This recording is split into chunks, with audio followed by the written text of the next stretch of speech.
বাবা ঠিক জন্মদিনের পরের দিন ছিল আবারও একটা কেক কাটিং। এটা কিন্তু আমি জানতাম না, হঠাৎ করে সারপ্রাইজ।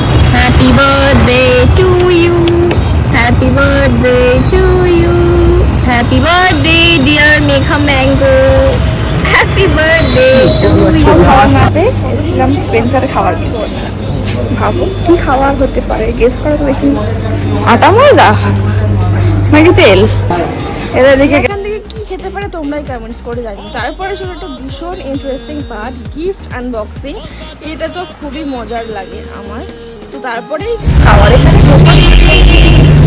কিউট গপু, কি সুন্দর তাই না? তারপরে আমরা খেয়ে নিলাম সবাই জমিয়ে বিরিয়ানি।